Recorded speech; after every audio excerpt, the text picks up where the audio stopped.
listeners, to our 5th edition of the Let's Talk Broncos podcast in the 2023-2024 season.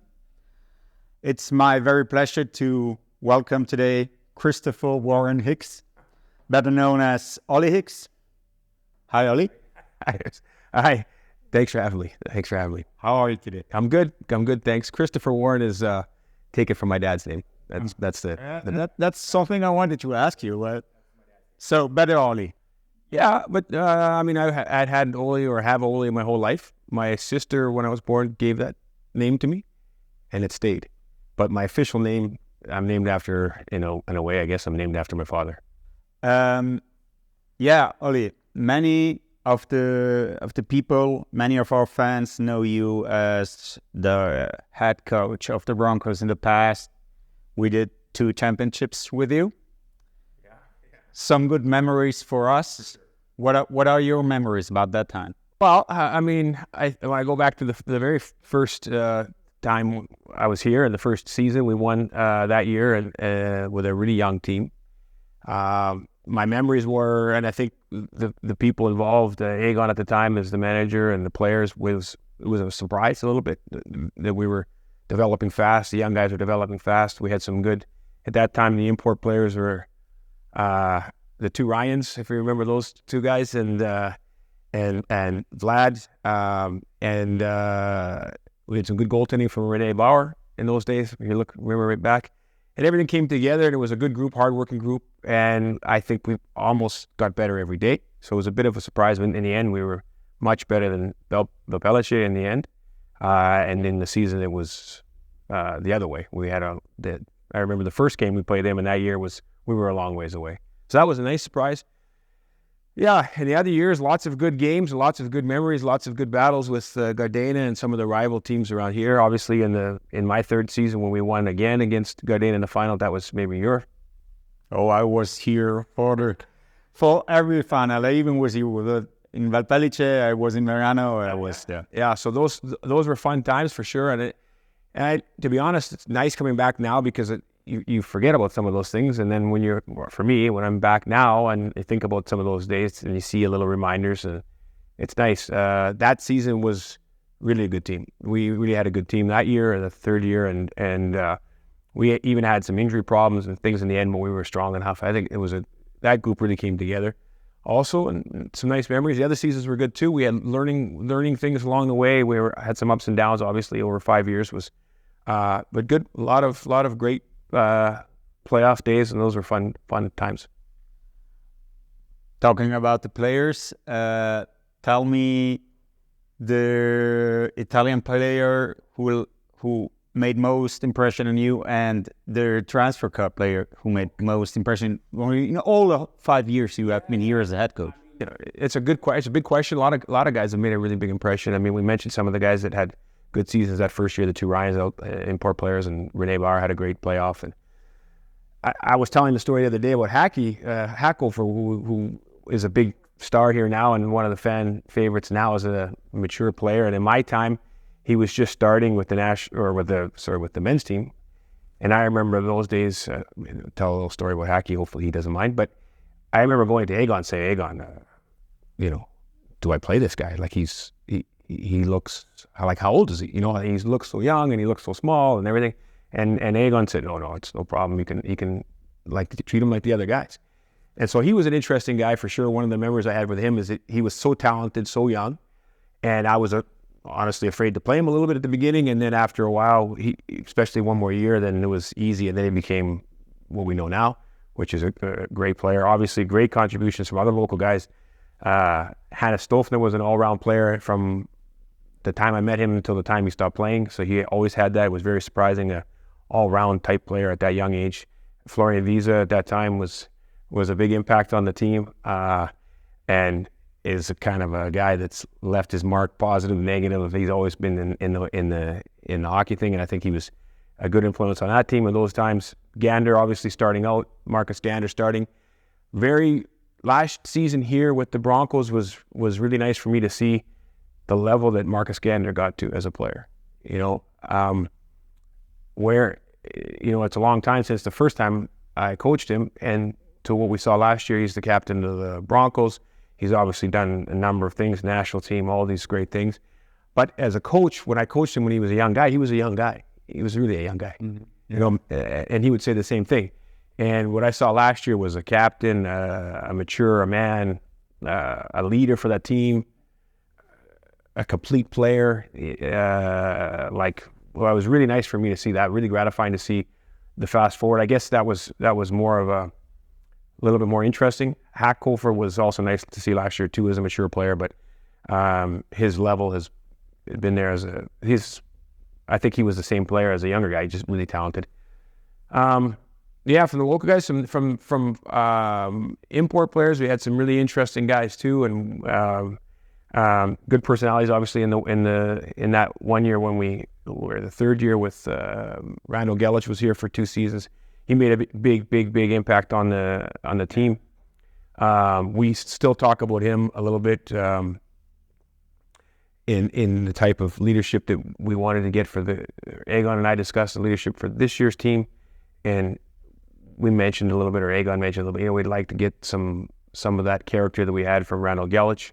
So he made a big impact, and I think we're seeing some of that leadership in smaller ways with some of the guys that are on the Broncos team now. It's nice to see. Yeah, I don't want to forget anybody. Lots of good contributions. I mean, we had different goalies. Chombe, so Thomas Dragos is a local player, played a big role here during my time.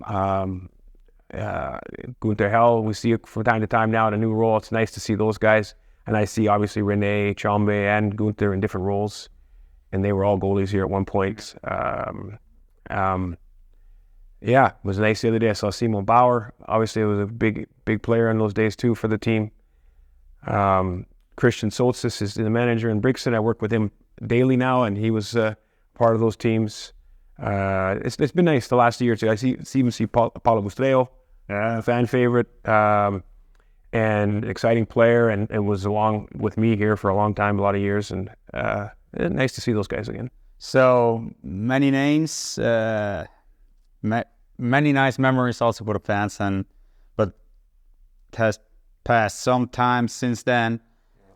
Tell us a little bit about your way you made in between your time as head coach here and the time now here in our organization. Yeah, I mean, most of I spent 2 seasons in Italy after here, but most of the time I've spent in the last years working for Okanagan Hockey Academy, which is a Canadian company.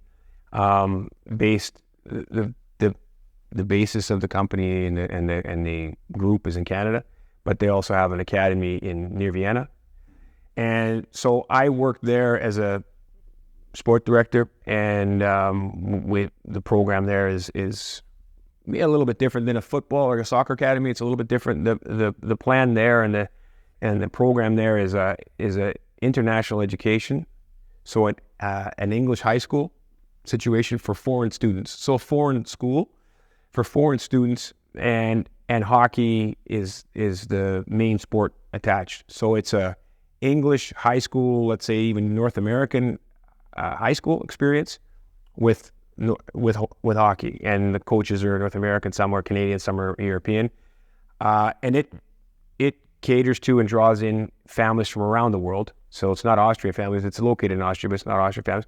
And it's for families that are looking for that type of education for their kids, so that those kids are going to go to university or things outside of their country. So it's a stepping stone to a different place. So it's a combination where the academics and the sport are together. Mm-hmm. Okay. And you brought something from that work into your new job, probably here in the organization, here as U.S. development coach or head of development of players. Yeah. Tell us a little bit more about your job here in the Broncos organization, but also in the cooperation between us and Pustertal, between us and Brixton. Yeah, so, I mean, I think in German it's a Mittelmann a little bit, and in English it's the same, Mittelmann a little bit. I think that's the role. Seems a little bit kind of a small title, but it's important. I can see that there's lots of discussions going on. And every day there's contact with Brixton and the group there. Alex Schlisse is the coach there. Christian Soltis was both I was together with here. Christian Soltis is the general manager there with the Brixton men's team. We talk a lot with the 19 team as we're a Spielgemeinschaft, together cooperation with Brixton and Sterzing at the 19 and 16s. So there's those two coaches and those two guys are connecting about moving players and what's happening and what should we do here. And so there's a lot of discussions. I would say it starts at the 16 level with how we're managing a little bit the players to the 19 and what's happening with those guys that get a chance to play with the men's team in Brixton. And then ultimately, some of those players are now starting to be here with Sterzing, with the Broncos, which has been really nice, and that we didn't really think was going to happen so quickly, but some of those guys are moving quicker. As we see, Sanda Giacomo is more or less the fixed player now, or close to it in the Broncos lineup, or at least he's in that level, along with Manting and Kersh, who we thought would be here. But Sanda Giacomo's made a really good step through the year with the Falcons. They did a nice job with him. They gave him a really good role and responsibility. He did a nice job. He's moving through. Covelli, we've seen a little bit here, but that's the next one. Really not even at the beginning of the year, or say in August, we weren't sure where he would fit at all. And he got his chance at the Falcons. Again, the Falcons did a good job with him, gave him a chance, gave him a good role. He did a really good job with that. And now we're seeing him practicing with the Broncos, a little bit of game time with the Broncos. He's on his way now as a 19-year-old that he will see a future with him. So those are two ideas. And then the next guys, what's really exciting is in the Falcons project is there's quite a number of younger players playing regular there.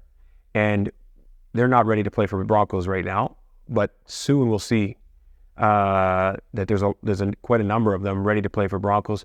And hopefully the next phase, like you alluded to, they keep going this way, that they'll move with the Broncos and hopefully onto the ice with Brunico. Right now, the cooperation with Brunico is in a way just starting. From my opinion, it's just starting. Last year we had one player that we worked together with, which was Lukey, really, that was really a focused player. He had a nice experience with the Broncos. The Aegon and the group here gave him a good opportunity and a good role. He made it the most of it himself. Then he got himself to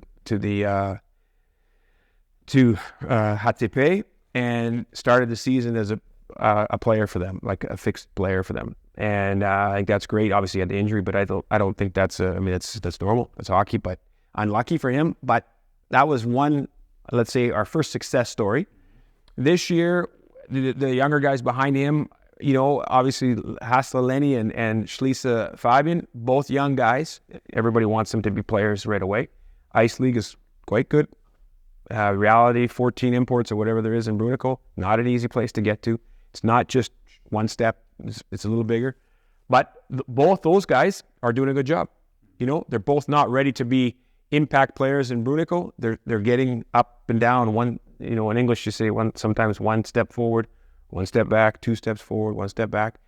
But I'm confident and I'm optimistic that they'll continue to go that way. And then, like I said, behind them comes some of the other guys I mentioned, and plus everybody's excited about the 2006 and 2007 players that are a little bit younger, but are having great seasons in 19 and in Falcons, and that hopefully will be the start of something really every year where we're having players coming through. So for sure, with the time going on, we will see some of the young guys probably also in the team of Pustertal in a few years. Yeah, I would say, the in particular the 2007 group, which is the players that are this year 16 years old. There's a number of them that are already national team under 18, which is first year under 18, meaning they're eligible next year to play under 18 national team. And that was a big step for them. And I think so many of them made that team this year, or made consideration for that team, because they're playing almost full time, most with the Falcons. But it's not because they were gifted this. They've earned it too. The coaches, and again, Alex and Christian with the Falcons have done a good job, supported them, but those guys have done a good job. And so for me, that group is clear that they're going to make their way through, and some will, let's say, go step higher to the ice. In the 2006 1-year-old or the 17-year-olds, there's from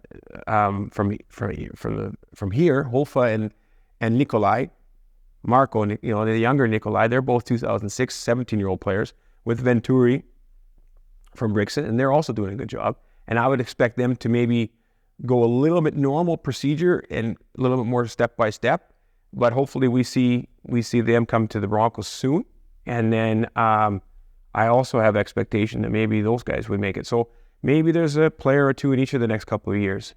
Maybe it's not that negative as seen by some people who are probably not into that whole thing. So they just see it from outside and have more doubts about what we are doing here and what you are doing here. Yeah, I think the I mean, for me, if you're really watching the games and you're watching different levels, now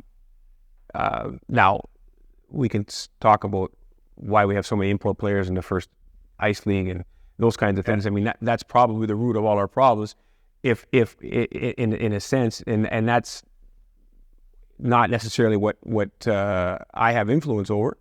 I think for Italian hockey, in my opinion, I think almost in everyone's opinion, would be that if we had less imports in some of these places, like especially that top league in Italy or the top league in Austria, then there's a few more spots for local players, then it becomes a little bit more, from farther away, a little bit more realistic to make it there.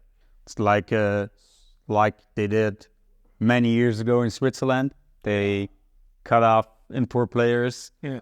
But they had a long-term program, and probably that's the key to success, because doing it and changing it after 5 years makes more damage probably than you take advantage out of it. And I'm not 100% up exactly what the ice, let's say in this case, the ice league is going to do, but there has been a lot of positive moves towards reducing one sort of transfer card for each year for the next little while. And if it comes down slowly like that, that seems to me that would work.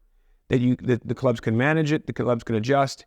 Both, and obviously we're talking about more than one country. It's not just Italy. Obviously we're talking about the other countries too, and then we could start to adjust. And I also think that's good for the local players, whatever country, because it also needs to be something where it is competitive to get there. You do need to be competitive, and if we have 10 prospects at 2007, it's good for them to be in competition with each other to try to make the spots. It shouldn't be a gift. But no question in the development part right now, I think from what I'm seeing, actually it's, and I think for Aegon or somebody that's with the Broncos or Bowen with Bruna, we all see what's happening, but it's not in front of those people who are watching just Brunick and Sterson games, because in there is how it is now, and you can see some younger guys coming, but not a ton, and not there's one or two going into Brunick. It looks difficult.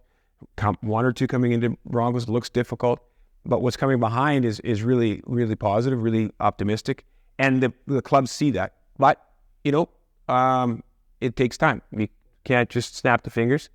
I think, and then even farther down the road, the 2000, like kids that are 14, 15 years old, which are really young, there's some really good potential there too. So I think inside, I would say everyone's pretty optimistic, but we need to let them play. They need to play in the Falcons, and they need to do what they're doing right now and make their way. So the other project which started this year and in which you are involved is the Alps Ice Academy. How do you see that? Yeah, I mean, right now it's just getting started. So I obviously there's not too many big announcements or big things happening other than it's getting started, which on its own really good. The clubs in northern Italy, a lot of the clubs in northern Italy, in particular in South Tyrol, got together have been together behind this, are working together. There's, I think, 10 clubs that are official foundation partners to this project. The idea is driven for sure by some of the clubs, I think also, but I think Bolzano for sure is being in the north, and Brunico with the 2 Ice League teams are drivers behind it. But I think also the Alps League teams see people like in the position that Egon is here in Sterzing, as the same types of people in the different clubs, see the need to help younger players transition to these levels, and this would be another part of the story and I think what's maybe a little bit hard to formulate is when through kids hockey in Italy, if you're under 12 player and you finished 12, you automatically go to under 14, and you play under 14. That only happens really in Italy. Like in the rest of the world, under 12 is a lot of kids, and then there's competition. You don't necessarily go down. You can, but you have to sort of find a way to get there. You have to achieve under 14, and here by your age, you automatically go. And so when it gets to 16, 19, there is competition, and there is this closing off of how do I make it to the Ice League, or how do I make it to the IHL, and then there's competition there, and I think the founding clubs in the Alps program recognize, okay, let's try to help with this idea of having more competition, more difficult situations at a younger age, so that as they go along, they develop more. Prepare them. And I've seen that already. We had even we're just having a collection of trying to get the kids together a little bit, see what, much like the Südtirol Auswahl. We went to Kufstein and we played with a collection of South Tyrolean 2009s against the Austrian national under 15, 2009. And you can see right away, completely different level. There's body checking, there's forechecking, there's systems. And for the kids that are playing just in Italy, scoring goals every game under 16, that was a new challenge. And great, the kids liked it. But that's the idea behind it, is to give them more like we see the level of play in the Alps, where it's really competitive and everybody's got good teams and anybody can beat anybody, to give that a kind of experience to a younger Italian player or a Südtirol player at the ages of 14, 15, 16, in addition to everything else. So seeing it on the or cutting it down on the whole Italian hockey development, how do you see? How do you judge the development of the Italian hockey in the last years? Yeah, I mean, it's like going away, coming back, and seeing what's happening. It's one of the things that I would say that, and I think there's a lot of people that are interested. John Parco at the national team, trying to do a lot. He's doing extra tournaments, doing extra games, trying to get these kids together more, the better kids together to play more against each other. Same thing, competition. He recognizes that. A lot of people recognize it's just, I think, what's the solutions? The problem is kind of clear, that we need to do more with the kids earlier, more competition, more competitiveness earlier. Is how do we do it? And there's limits to it. The one thing I would like to see, and I think maybe this gets to the point, but it's hard to say it, and maybe with the academy that helps a little bit, but there's probably too many teams. This is going to sound funny. It's going to sound opposite, but there's probably too many teams in some of our levels. So, like as an example, I think at under 14, or let's just say there's 22 or 24 teams. It's great. Everybody's playing. Every club that has a club and is playing in Italy, they're all getting lots of games. Participation's excellent. Lots of fun for hockey. But maybe the idea at 16, 19 is to have more of what we're doing now, which is the Spielgemeinschaft between Sterzing and Brixen is probably, maybe from necessity, maybe we need to do it, maybe we don't, but maybe it's the best thing. Now we've got a few more players, a little more competition. We can play with 3 full lines, 4, not like the old days in the 1980s when we're playing 2 lines really, not 3. And so now you play a few more players, you have a few more goalies, you have a little bit more competition, team's a little better, and you can do probably a little more.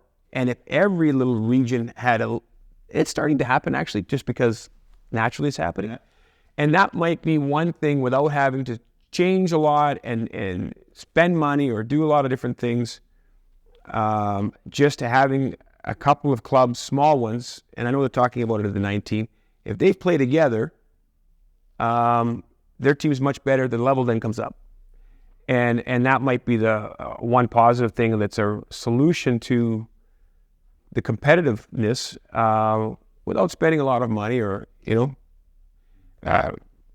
I think I'm not sure. I don't have the names right, but I'm just saying. Let's say Pine and Trento that they play together. If they're not, that kind of thing, like we are with Brixton and maybe as a fixed kind of thing with HCP Junior and Toblach, make it a little bit more like, especially at the older level. I think at under 8, under 10, under 12, let everybody play, as many as we can. So the next real big thing of hockey in Italy will be the Olympic Games in 2026, Cortina, Milano. Do you think we will see there any Italians, or will it be a group of transfer card players of Italo-Canadians, Italo-Americans? I don't have any internal I haven't seen the secret list or whatever. Here's where I'm hopeful.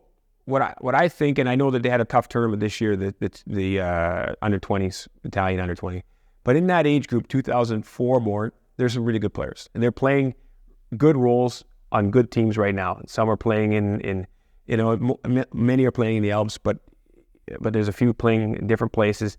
I would say, I'm just guessing, there's 10 players that are really playing at a pretty high level right now. They could make it to the as 19-year-olds. They're doing really well, and I'm optimistic that because now we're talking about 2 years from, more or less from today, I would think, right? The Olympics will be February 2026. So I think that if you think about how much they've developed in the last 2 years, if they continue some of those to develop like that in the next 2 years, I'm optimistic that some of those guys will make the team. That would be now the 2003s. I'm not like the 1 year older. I know there's some the same kind of story, but I think in particular the 2004s. There's Tommy Perdella is in that group. We have obviously Fabian Schlieser here. Lobis is playing in some of the boys that are playing in Switzerland. There's a pretty good group there. I'm hopeful that, let's say, between the 2003s and 4s, obviously the goalie is 2005. I would think he's going to make it. So that group, I'm optimistic, and I think there's still time for them. So as we slowly come to an end of our podcast, am I more optimistic than you? No, I don't know. I'm not the expert on hockey. I would like to see that many Italian as possible in an Italian national team. Yeah, because it's nice to see the guys playing. Maybe you know them from youth teams. Maybe you see them in the championship here in the arena, and for sure, your heart's beating. Your heart as Italian is beating faster than it is beating for someone who comes here for the Olympics and does not play in your team or in the other teams. You don't know. Maybe he's away after the Olympics. You never know. That, as a fan, I think, and all the fans, I think, would like to see more Italians as possible. For sure, it's hard because you don't want to see the team lose. It's really a tough situation. Balance will be hard. It is tough. I mean, our national team, it's tough. It's not going to be easy. They're going to need to have more experienced players too. But I know that there's been some good developments, and I've seen, like I said, I'm optimistic on a few guys for sure. I think even in the 2003 group there in the 2002, there's probably some guys. We'll need to see something from the next year. Probably some of those guys, but I'm optimistic. Yeah. So, last thing, what message would you give to a kid who wants, doesn't have to be the 26 games, but wants to make it to the Olympics Games in hockey? Yeah, I mean, so obviously for and this is part of the discussion that we're having with some of, in a general sense, with some of the academy idea with the Alps thing and with the different clubs and how we're going to develop kids. And when we talk, I've just been having some discussions here too with kids. What do you want to do, and what's your who's your model example player and how they think. And I think the national team should be a real focus. I mean, I think that's a big one. It's a big challenge. It's out there, but it's realistic, even more so than a lot of kids want to play in the NHL or whatever. But the national team, and for me, Giorgio Dibattino, talked to him quite a bit this year because he's with the national under-20 team and he coaches against us in this league and the Broncos, and what he's seeing and what we're talking about a lot. Stefan Asper was coaching 16s and 18s at the national level, and Quetzali and those guys. We're talking John Parker. We're talking a lot about competitiveness.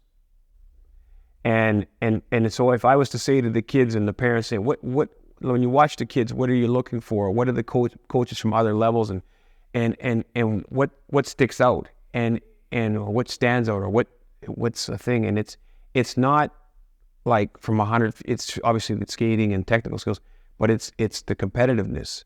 So and that's one of the things about it's not that easy to develop. It's not easy to develop. But if you're saying to a kid, like, let's say 2 12-year-olds, and they're thinking, what am I going to do? Is to continue to work hard. And we've seen that over the years here too. Over my time here, you see some of the guys that are still playing. Think about the guys that are still playing hockey from when I was coaching the Broncos 15 years ago. They're still playing. Ultra competitive guys, ultra competitive, and worked hard. Not the best skaters. Hackey is a great talent. Hackey's a great talent. But let's maybe if we're talking, Hackey's a good example. Hackey's competitiveness, Hackey's drive. As a little guy coming up, he had to prove every day that he would be there. And so, although he's got lots of talent and he's a nice skater and all those things, he's competitive, and he tried hard and kept trying hard. And I think that's one of the things that I would say to the younger player is, don't worry about, this Earth's guy, he's too big and that guy's too fast and all that. I wouldn't worry about that. Work hard. Keep working hard, and you'll see that you'll keep getting better and better, and you'll maybe go slowly, but you'll get your way there. Step by step. Paul Eisenley is another example that we have here. There's a few examples that we can talk about. We can talk about it forever, but that would be my message is, and I think sometimes kids, especially the younger ones, are like, he's so fast, or he's so whatever. I'm never going to be like that. And it evens out. You'll have to work on your skating. You have to work on your skills. But I think it's the try and the retry and the second effort and the hard work and to keep going that in the end will get you there. But it's not easy. It's not easy. It will never be. Life's never easy. So why not playing hockey? It's the easier way to have it hard in that. Yeah, if you wanted it easy, don't play at all. Exactly. But that's probably part of the message, right? It's not all things like that. And it's the saying in English is, if it's worth something, it is difficult to achieve. But yeah, let's hope we will have a lot of players being in the future in higher levels in national teams, maybe at the Olympics. Yeah, let's hope so. I'm optimistic for sure. Oly, thank you very much for your time. Thank you. Thanks for having me.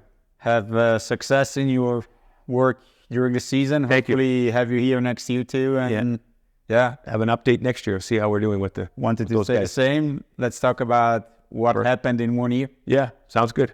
Thank you very much. Thank you. Bye. Bye.